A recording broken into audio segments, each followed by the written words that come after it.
I fight so that all the fighting I've already done hasn't been for nothing. I fight because I must.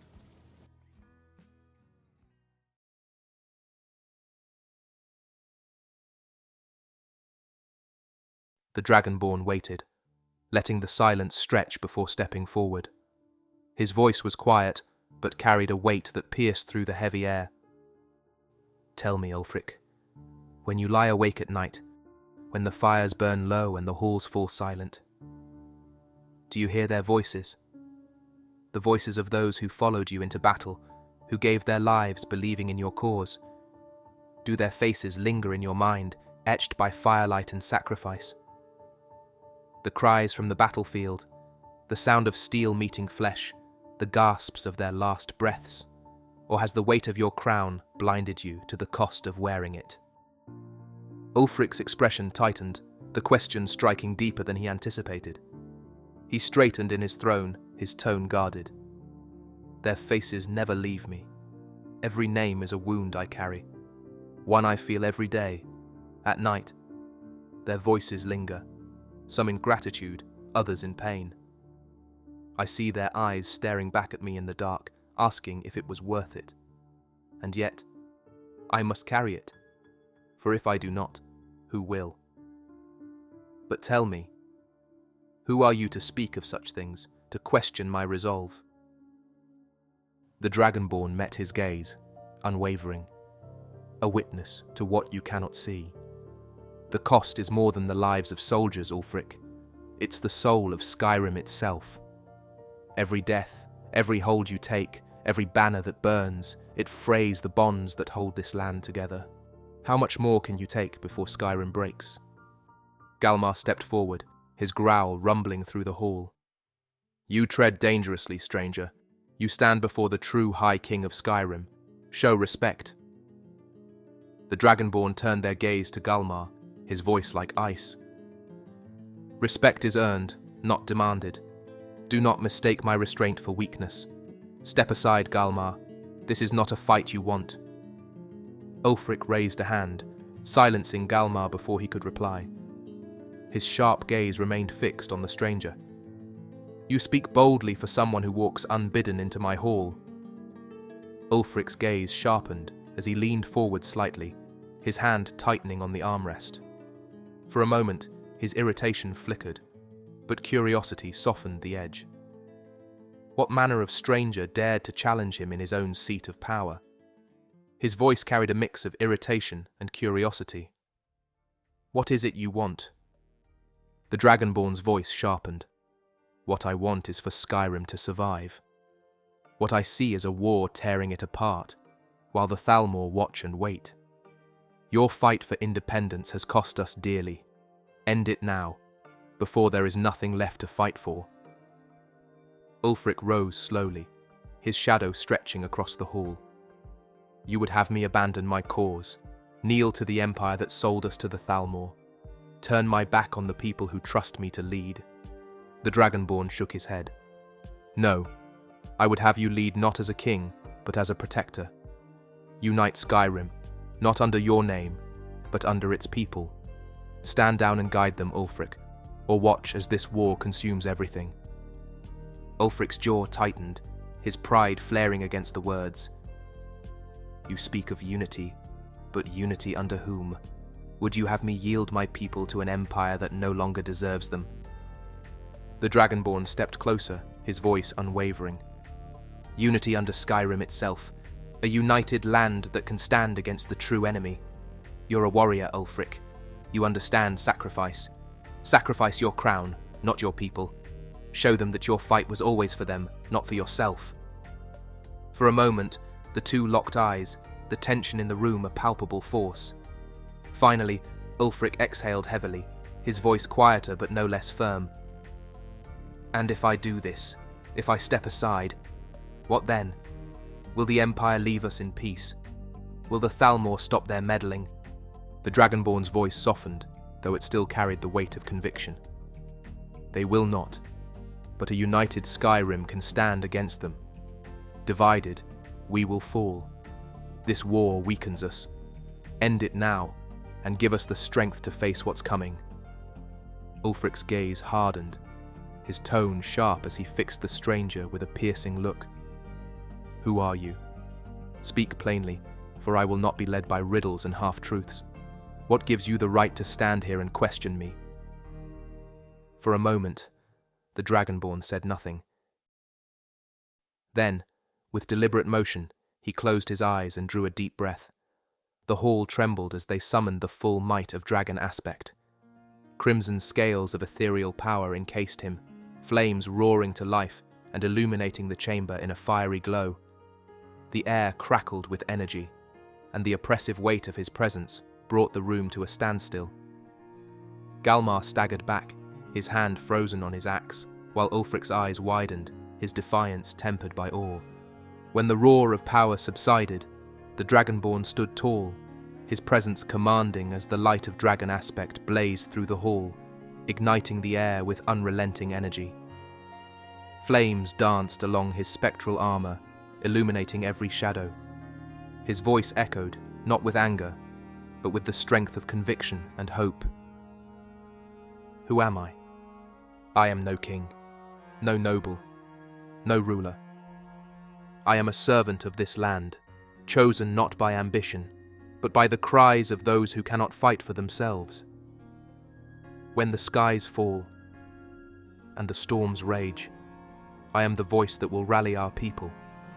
I am the shield that will defend our homes when enemies close in, and the sword that will carve a future for our children. But I do not stand here to claim glory or power.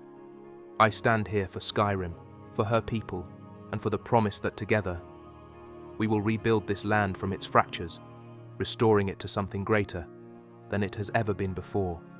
The Dragonborn stepped closer, his voice steady but imbued with fire.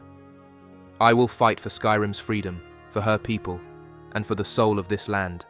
I will carry forward everything you have fought for, but united, not divided. Let your name be remembered as the warrior who chose unity over pride. Together we will not just survive Ulfric, we will endure, and Skyrim will thrive, unbroken and eternal." The following morning, Windhelm stirred under a grey, overcast sky, the kind that promised snow but not yet its fury. The chill of the early day seemed to hang lighter than usual, as if the air carried the faintest whisper of change. In the Palace of the Kings, the atmosphere was starkly different from the tension of the night before. The great hall, which had echoed with fiery rhetoric and unyielding pride for so long, now buzzed with activity that felt purposeful. Galmar Stonefist, ever the loyal steward, looked uneasy, but was grudgingly instructing messengers to prepare for travel to Whiterun. The first steps of peace were already being set into motion. Ulfric Stormcloak stood near the map table in the centre of the room, his imposing figure slightly softened by the weight of the decision he had made. His hand rested heavily on the edge of the table, his gaze locked onto the miniature markers of battle and conflict that dotted the surface. Yet for the first time in what seemed like an eternity, his expression wasn't that of a man preparing for war. It was of a leader contemplating the fragility of peace. Galmar approached from the side, his brow furrowed. "The messengers have been sent. The Jarls will be summoned to Whiterun. Jarl Balgruuf has agreed to host the meeting under the banner of truce." Ulfric nodded slowly, his voice low and steady. "It's not the first battle I've fought, but this one feels heavier, Galmar. Peace. It's a fragile thing." Before Galmar could respond, a guard entered the hall, his expression urgent. "My Jarl, Calixto Corium, has turned himself into the barracks. He confessed to the murders in Windhelm." Ulfric turned, surprise flashing across his face. The butcher? Why would he confess now? The guard hesitated before replying. "He didn't say much, my Jarl. Just confessed to the murders outright. He gave every detail, unprompted, like something inside him snapped, and he couldn't keep it to himself anymore." Galmar's expression darkened, but he said nothing. Ulfric let out a slow breath and shook his head. "Ensure he's detained properly. Justice will be done, but this doesn't absolve him of what he's done to this city." The guard nodded and departed, leaving the two men in a contemplative silence. Galmar was the first to break it, his gruff tone carrying a hint of begrudging respect. "Seems the Dragonborn's words reached more than just you, Ulfric." Ulfric's gaze lingered on the map before him, his fingers absently tracing the edge of a marker. For a moment, he seemed lost in thought, his voice low when he finally spoke. "He left me with an unusual request, Galmar."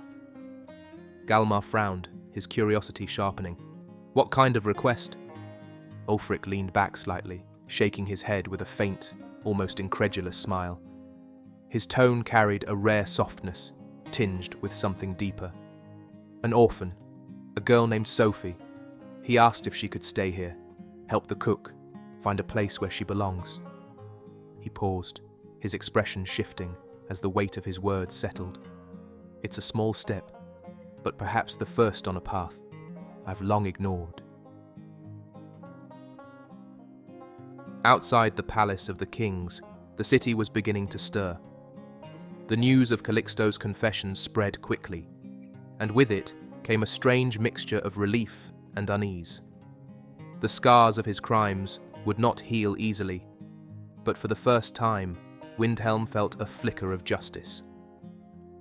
At the marketplace, tensions between the Nords and Dunmer eased ever so slightly. The absence of the Dragonborn, who had already departed Windhelm at first light, did not go unnoticed, yet his influence lingered, like a tide that had turned the course of the city. Even the most skeptical among the townsfolk could not deny that something had shifted, a glimmer of unity and hope taking root in the hearts of many. Windhelm, once a city suffocated by war and prejudice, now stood at a crossroads. For the first time in years, there was hope in the air, fragile but undeniable. The Dragonborn trudged through the snow-covered wilderness, the distant peaks shrouded in mist. His thoughts remained focused. He had heard the call of the Greybeards not long after departing Windhelm. It echoed across the sky, resonating like thunder, a summons that carried weight and expectation. Yet, the Dragonborn was not surprised. He paused, looking up at the overcast sky. Parthenax came to mind. The wisdom of the ancient dragon would have been welcome guidance, especially in these uncertain times. There would be time for that later, but first, he had to confront Harkon. Reaching a more secluded location, the Dragonborn stopped. The snow crunched underfoot as he adjusted his stance, exhaling a visible breath. He surveyed the clearing, its silence broken only by the occasional whistle of wind through the trees. The Dragonborn tilted his head back and filled his lungs, unleashing a mighty Thuum. Odahviing! The name tore through the air, reverberating across the mountains like a war cry. The sound of his voice echoed for what felt like an eternity before fading into silence. He waited, his gaze fixed on the horizon. The distant rumble of wings stirred the air, and the Dragonborn's smirk grew into a determined expression. The sound grew louder, the unmistakable roar of a dragon filling the sky. Odahviing had arrived. The dragon descended with a rush of wind and a roar that echoed across the clearing. Snow swirled in the wake of his landing as the massive crimson-scaled dragon folded his wings, his sharp eyes locking onto the Dragonborn. The air was thick with unspoken tension, a meeting of ancient power and mortal determination. The Dragonborn and Odahviing exchanged few words. The Dragonborn demonstrated his mastery of the Thuum with a short but potent display of power, leaving no doubt about his strength. He acknowledged what he already knew of Odahviing, his doubts about Alduin's rule, his knowledge of Skuldafn, and Alduin's retreat after their battle. The Dragonborn spoke with blunt honesty, his voice steady and resolute. He revealed the truth that weighed heavily on him. "I have already lived this life. I defeated Alduin once before, but for reasons I cannot explain, I was cast back to the beginning. I know you will believe me, Odahviing. I need your help." Odahviing's gaze lingered on the Dragonborn, a flicker of curiosity and respect glinting in his ancient eyes. The silence between them seemed to speak volumes, carrying the weight of an unspoken pact. The Dragonborn paused, his thoughts heavy with the decisions ahead. He looked at the massive dragon before him and spoke, his voice steady. I have a choice to make. In solitude waits Harkon's daughter, Serana. I have already told her about her father's intentions, the prophecy, the tyranny of the sun. She likely expects me to regroup with her before confronting him, but I am not sure if that is wise. Can she stand aside and let me do what must be done? Or will her emotions complicate things? He hesitated, his gaze distant for a moment. The dragon's rumbling voice broke the silence, offering his perspective. Odahviing reminded the Dragonborn of the delicate balance Serana faced, torn between her bloodline and the destiny thrust upon her. Whether or not she despised him, the dragon suggested, was secondary to her eventual understanding of the necessity of his actions. The weight of the path ahead, Odahviing noted, would not be light, but it was one only the Dragonborn could tread. The Dragonborn nodded, though the weight of the choice still hung over him. The snow swirled as the clearing grew quiet, Odahviing waiting patiently.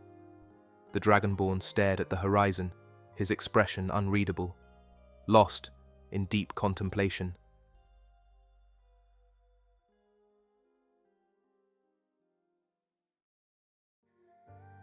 Sofie, I was told to send you to the Palace of the Kings. Ulfric's Stormcloak needs a chef's assistant, and he noticed how well you sell flowers here every day. The girl blinked up at him, her eyes wide with surprise. Do I know you, mister? She asked, her voice timid but curious. The Dragonborn gave her a soft smile, his eyes filled with warmth. Maybe in another life, he replied, standing and adjusting his cloak against the wind. Take care of yourself, Sofie. I expect some good food next time I see you.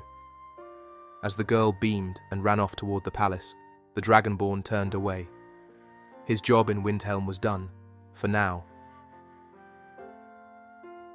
The next part will consist of 2 separate videos, one of him making the choice to head to Solitude first, and the other to confront Harkon himself. I'll leave the choice up to everyone. Would you prefer to wait and have both videos uploaded together in 2 to 3 weeks, or should I release the most requested route first? Also, I post frequent updates on Discord, and for those who choose, I share minor spoilers and previews. I'm still looking for help from anyone capable of creating simple mods or handling tedious tasks, like finding good poses that work with Poser Hotkey Plus and labeling them if possible. Your assistance would be greatly appreciated.